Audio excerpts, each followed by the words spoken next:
This is Imperial, Polk County, geographic and population center of fabulous sunny Florida, a region with a unique record. The wealthiest county in the Sunshine State, combining the natural beauty of gently rolling hills and sparkling blue freshwater lakes with opportunities for industry that make for true Florida living in Imperial, Polk County. Polk County alone produces more than 70% of the phosphate mined in the United States. Massive drag lines or shovels are used to strip the earth so that the phosphate rock may be excavated. The rock, mixed with clay, is found at a depth of from 10 to 30 feet. As the phosphate is excavated by the drag lines, it is dumped into a sump where it is mixed with water and pumped to washer plants where the phosphate rock is separated from the clay and sand. The pure phosphate goes to drying plants for further processing. No visit to Polk County, or Florida for that matter, would be complete without a trip to beautiful Cypress Gardens, located near Winter Haven. Daily water ski shows at Cypress Gardens feature the famous aquamaids, who have been seen on TV and in newsreels performing high jumps and other trick and acrobatic stunts while skimming over the waters of Lake Eloise.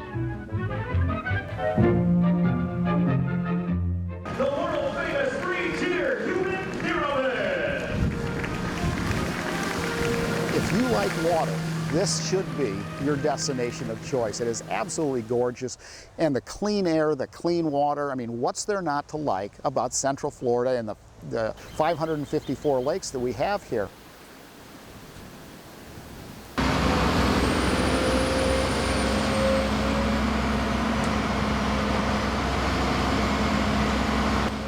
There are two Floridas.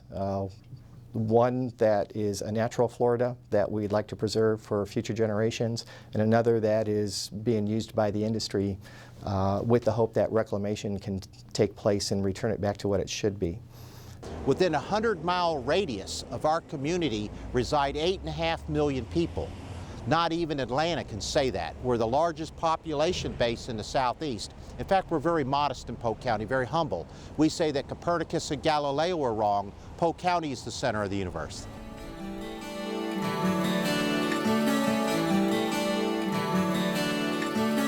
Of paradise. After that dragline leads through, it creates this moonscape kind of landscape that is just, you know, pretty uneven. You're looking at something here that looks, is a pretty good example of what would be considered a moonscape.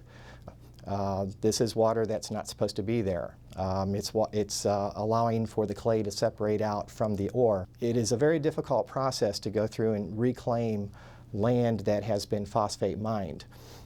It takes many, many decades, and there's a question as to whether or not the water that is there can ever get back into the groundwater resources where they're supposed to be in the first place. The industry does use a lot of water in getting phosphate mined and processed into a useful product.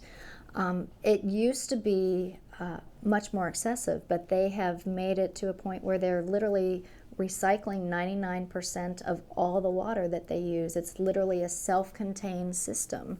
It's projected that the industry will use somewhere between 5 to 6 million gallons a day of water in their mining and processing operation that has yet to be permitted. And the question is that even if they recycle 95 to 99% of their water, it's still a tremendous impact to a very limited resource. Reclamation means to make the land useful again. And the companies are required to get a permit before they mine. And as part of that permit, they are required to have a reclamation plan in place before they even mine. This is an industry that hasn't cleaned up their act yet, that they haven't restored the damage that they claim they can restore. And all one needs to do is look at it to see that reclamation has not been required, and it's questionable as to whether or not the reclamation that is allowed today will offset the impacts that the industry is doing. One of the byproducts of the phosphate industry is phosphogypsum. It has little to no economic value. It is radioactive. and it's considered a toxic waste. Phosphogypsum is the waste product of the processing of the fertilizer.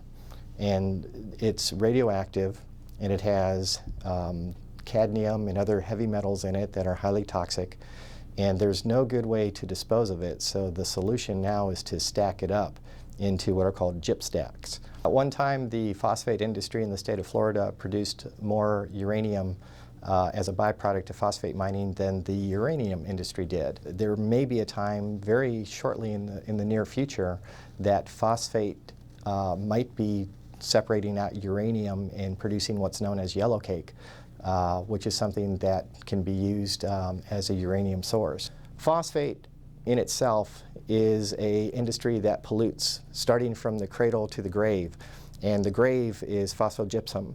And there is just no good solution to getting rid of this toxic waste except not make it in the first place.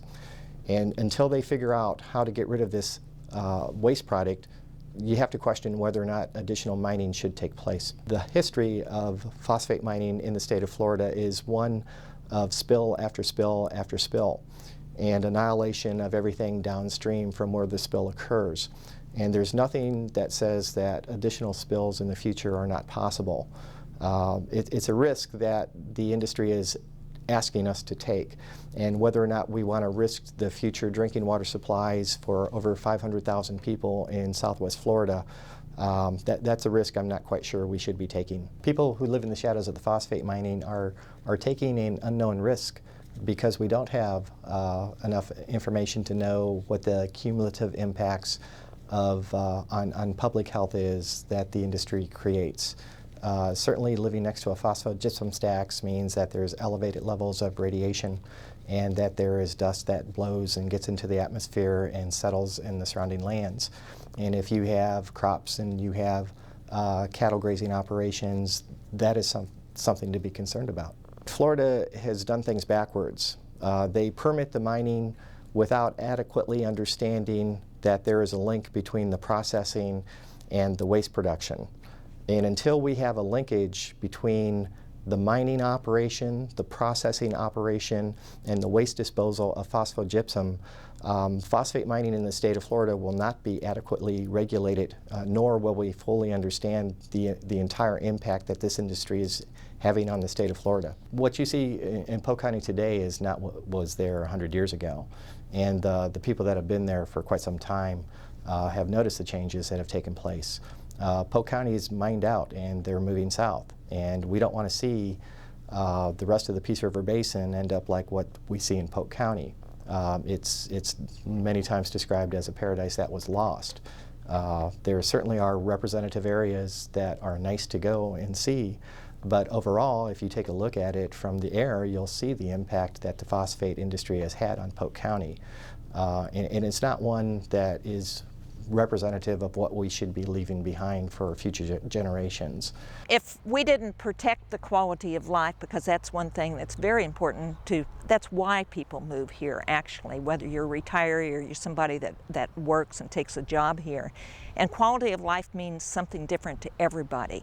But I can tell you that if we don't take care of things like our water quality, access to water, if we don't take care of our beaches, I think Florida is very focused on trying not to make the mistakes that other states have been. And we have that advantage because we're a fairly young state.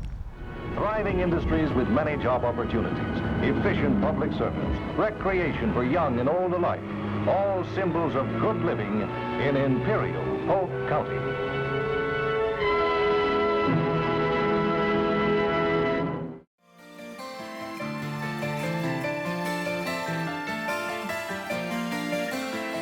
In the cold, misty morning, gleaming rays awake the dawn.